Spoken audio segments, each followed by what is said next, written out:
So first of all, I'm sure you're wondering who the hell are Mowd. A lot of you already know who we are. We've had lots of interactions with you at places like the RHS Malvern Spring Show last year, and a lot of you have seen us on YouTube and TikTok, etc. But for those of you who are new to Mowd, welcome.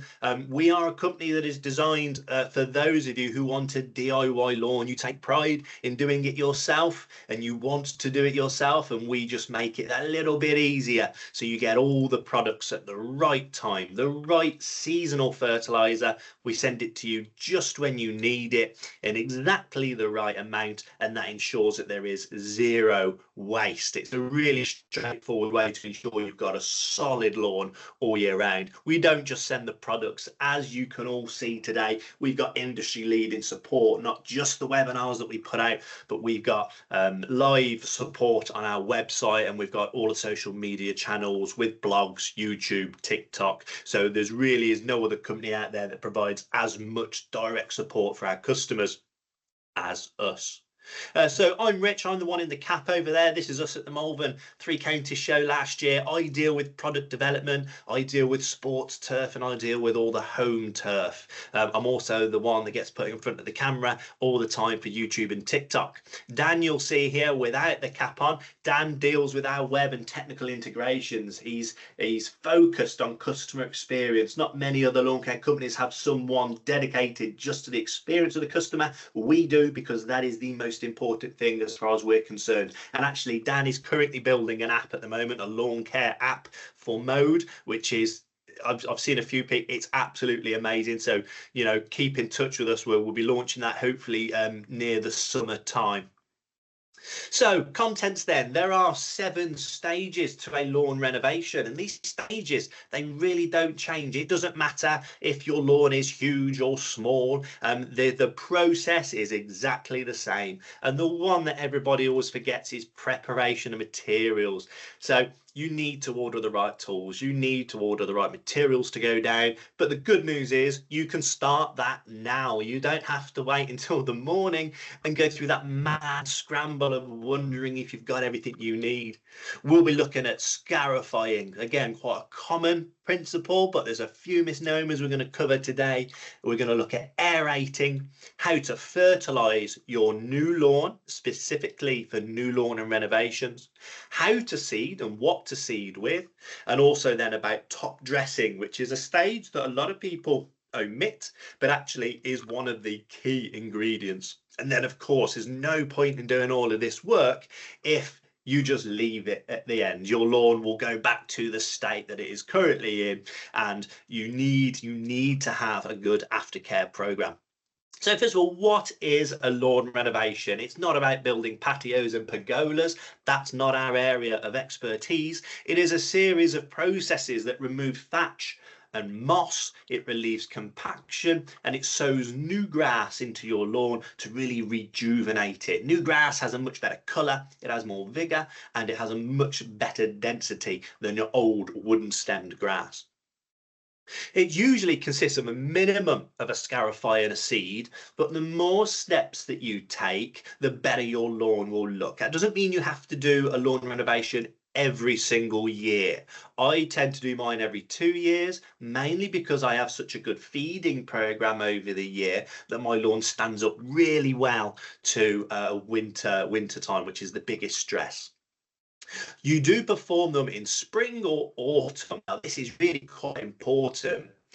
If you do a lawn renovation in the summer, you tend to have not enough water, not enough rain, hosepipe bans come into effect, and if you can't keep your new seed and your new lawn wet, you're completely wasting all the money and all of the effort that you've put in. I've tended to do mine in the autumn. I think that's mine and Dan's background of being cricket groundsman and end of season renovations, but actually the home care market, I think it's easier in the spring because the ground is generally softer and we're able to get down into a moister soil, which just gives you a better head start. But the option is absolutely yours. And it will take about 6 weeks from renovation to your lawn looking superb. So time it well. If you've got a barbecue, a 40th, 50th birthday, you've got a big event you're planning for, that's what you want to time your lawn renovation around. So the first step then is the preparation. You're gonna think, oh God, how much prep needs to go into a lawn renovation? Not a terrible amount, but it is really important that before you start your lawn renovation, you actually look at what your challenges are. Not every lawn is different. There are pretty much broad spectrums we can put you all into, which makes the process really simple. But you do need to be aware of these elements. Just have a think next time you're out in your lawn. Can you see any signs of disease? Now, stress causes susceptibility to disease, and stress we've had recently, the autumn and the winter that we've just had, has been so mild, it's been so damp, that has really raised the stress pressure on the lawns. And certainly a lot of our sports customers have had some really terrible fusarium throughout the early springtime. So it's really important you get around your lawn. You don't have to be a disease expert. If you look at your grass and something doesn't look right, it's miscoloured, it's misshaped, it's bare, generally there is an issue. If you think there's an issue, grab hold of Mowd and we'll help you figure out what that is. Frosts and droughts, that your lawn being underfed, your lawn being overfed, poor mowing habits, or poorly maintained lawnmower even, are all contributing factors to a lawn that is prone to disease. Potassium is one of the nutrients in fertilizers, one of our favorite nutrients. Actually, you'll see it in quite high levels in a lot of our feeds. It's key because it actually provides a bit of disease resistance to your lawn. Common diseases you might see: red thread, exactly as it says, the really thin red strands, and that is generally through nitrogen deficiencies. You haven't fed your lawn generally. And then fusarium is like I just explained, that really mild and meek weather coupled with general poor maintenance of the lawn. Fungicides, oh my lord, they're so expensive. I just don't recommend them for the home market anyway. I think you can be much more sustainable in your approach if you don't use fungicides. With disease, prevention is far better than the cure every single time.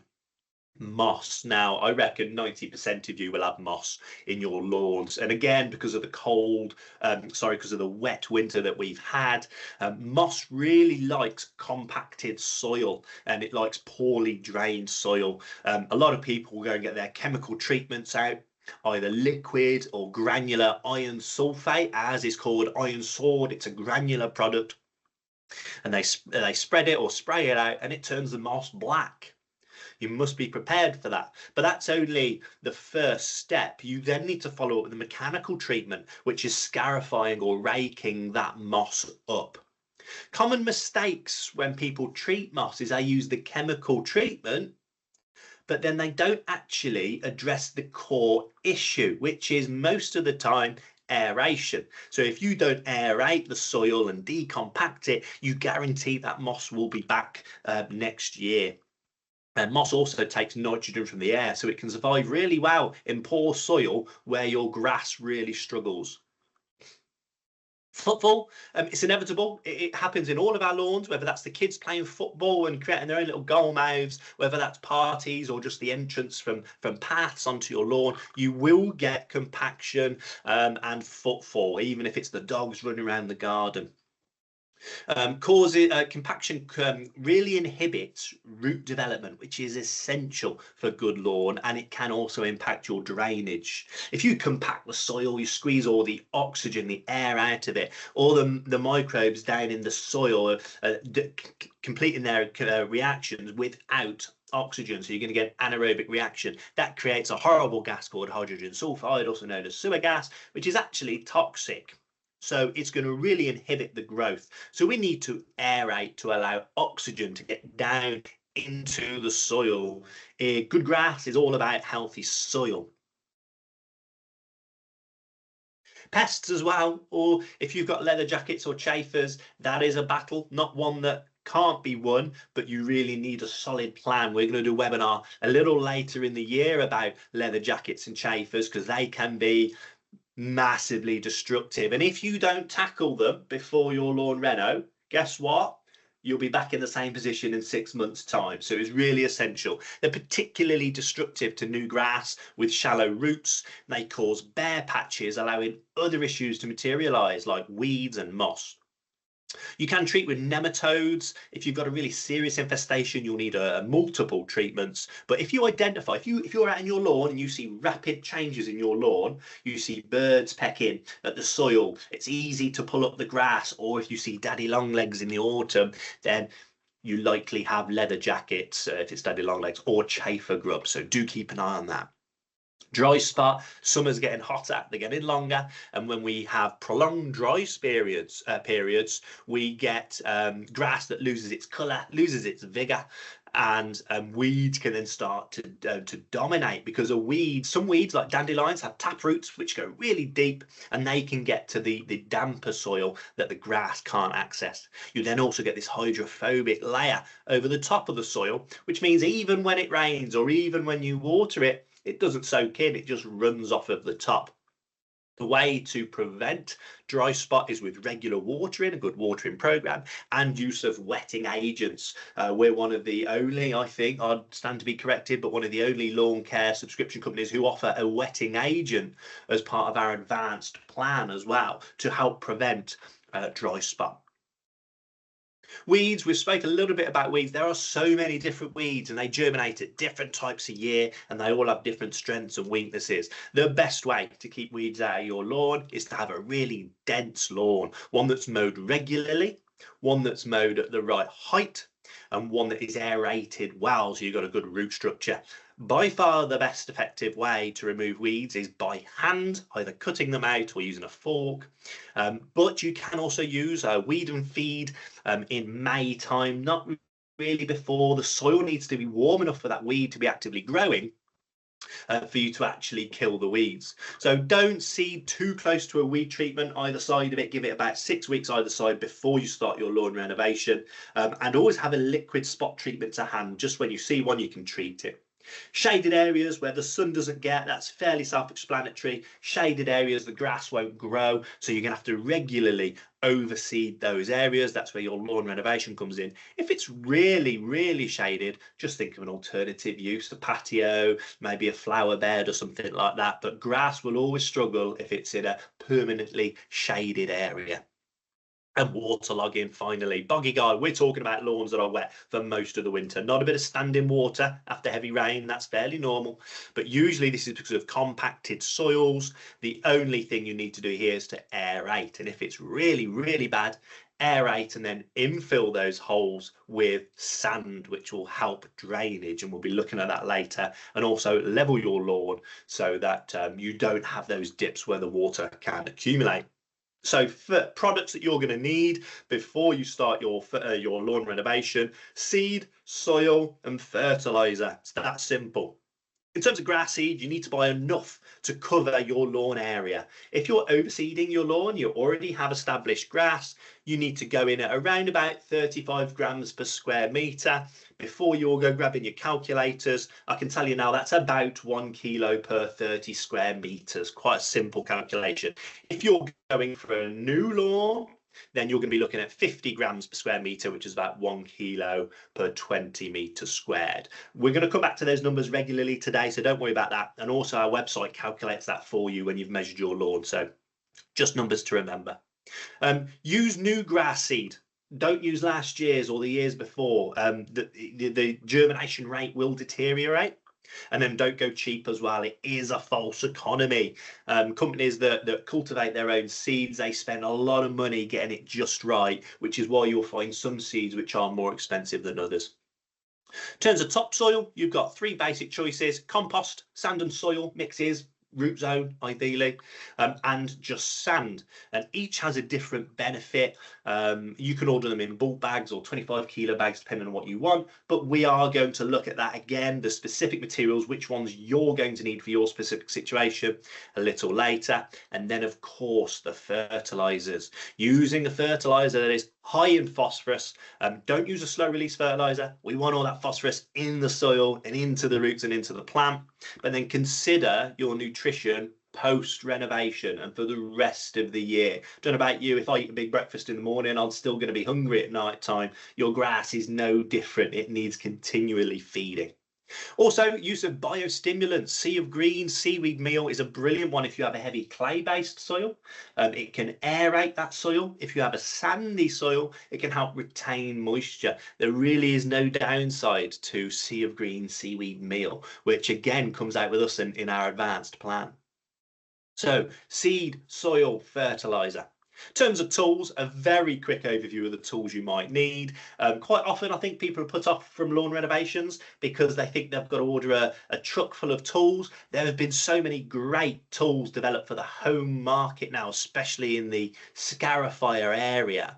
But if we start with the mower, if you're lucky enough, you've got a cylinder mower and you've got a rotary mower tucked away in the garage. Rotary mower for lawn renovation, by far the best. You can use it to help collect up thatch, etc. By far the best for a lawn renovation.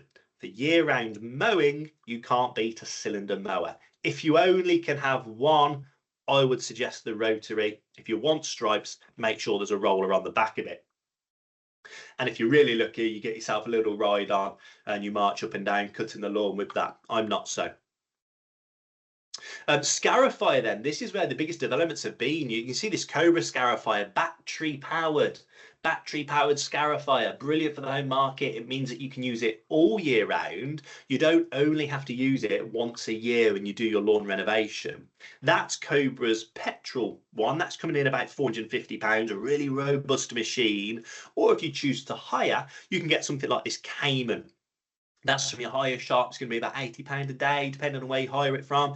That's a hell of a beast, and I'd recommend that if you just move somewhere and they've got a really thatchy lawn or you really want to go heavy, definitely the Cayman. But those other options for home market, absolutely brilliant. Aerator is probably the one where you need to go to the hire shop for a lawn of any decent size.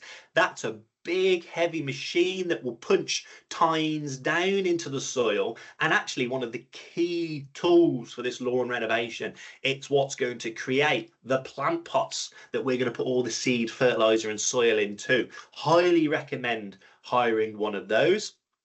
If you've got a small lawn though, I've done a lawn renovation with a manual tine aerator before. You basically just step on the top of it and away you go. It's really great. It's just a bit more hard work. In terms of spreading, hand spreaders, brilliant for seed, brilliant for fertilizer, variable flow rates. You wind the handle and it sprays away. Hopper, 2 to 3 kilos in the hopper. And if you're going to do it 2 or 3 times, that's a brilliant choice for lawns of around about 200 square meters.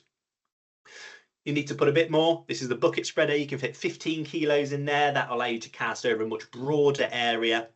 Drop spreaders for seed and for topsoil, absolutely fine. We don't recommend them for fertilizer. The analogy I'll give, it's like colouring in an A4 piece of paper with a biro or colouring it in with a paintbrush. The biro, it's very hard to get an even coverage, and that's what you're doing with a drop spreader. Leveling the lawn afterwards, you've got a lawn leveling lute there and a drag mat. Drag mats, you can go and find them at your local bowls clubs, at your local cricket clubs. I guarantee they've got one tucked away. And if you offer them a tenner to borrow it, I'm sure they won't mind at all. The lawn leveling lute though, great tool. I use mine all the time and you'll see that in action a little bit later on. Watering, I'm sure we've all got sprinklers. Really important we get water on after the lawn renovation. So make sure you've got a decent sprinkler. Doesn't matter which one, whatever your preference is.